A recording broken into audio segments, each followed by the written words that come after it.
Git, qu'est-ce que c'est? Ceci est le thème du drawboard présenté par bluesdrop.fr. Tout d'abord, faisons bien la différence entre Git et GitHub. Git est le système de gestion de version permettant de gérer l'historique du code source dont on va parler, et GitHub est la solution d'hébergement pour les projets Git. D'une certaine façon, Git est relié à GitHub, ce n'est tout simplement pas la même chose. A noter que GitHub est une solution parmi tant d'autres qui est commerciale. Le projet n'est donc pas hébergé en interne. Chez bluesdrop.fr, nous utilisons Gitolite pour héberger nos projets.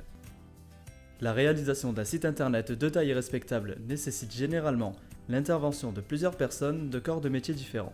Nous travaillons parfois les uns après les autres, mais le plus souvent, et pour tenir les délais, nous modifions ensemble le même site, le même code source. Comment faire alors pour ne pas se mélanger les pinceaux? Savoir qui a fait quoi, jusqu'où ça marchait et quand ça ne marchait plus, et pouvoir revenir en arrière en cas de gros problèmes.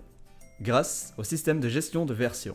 Il va agir comme un checkpoint pour répertorier toutes les modifications qu'il aura fait et pourquoi. Cette fonction va permettre de revenir à une version antérieure du fichier en cas de souci. Nous pouvons voir cela comme étant un entrepôt. Dans un entrepôt, il y a une personne à l'entrée qui répertorie tout ce qui entre et l'étiquette soigneusement pour pouvoir le stocker à un endroit précis et l'y retrouver à tout moment. Concrètement, chaque membre de l'équipe fait une demande de téléchargement du dossier à Git et va y travailler en local. Lorsque la modification du fichier sera terminée, on va la mettre en ligne dans le dossier du projet partagé entre tous les développeurs du projet. Dans le cas où plusieurs personnes travaillent sur un même fichier, au lieu de le remplacer par le dernier en date, Git va détecter les changements faits et va les fusionner si les changements portent sur des parties différentes du code. Celui-ci portera un numéro de version différent permettant de traquer les changements.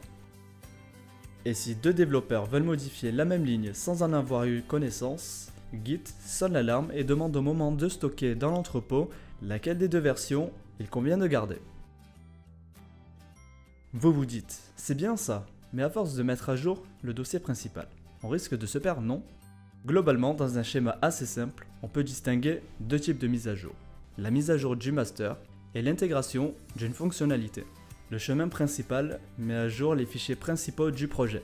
Lorsque nous souhaitons y intégrer une fonctionnalité, nous allons créer une branche qui rejoindra le projet lorsqu'elle sera terminée. On peut voir ça comme étant un sous-projet qui comporte ses propres mises à jour indépendantes du projet principal.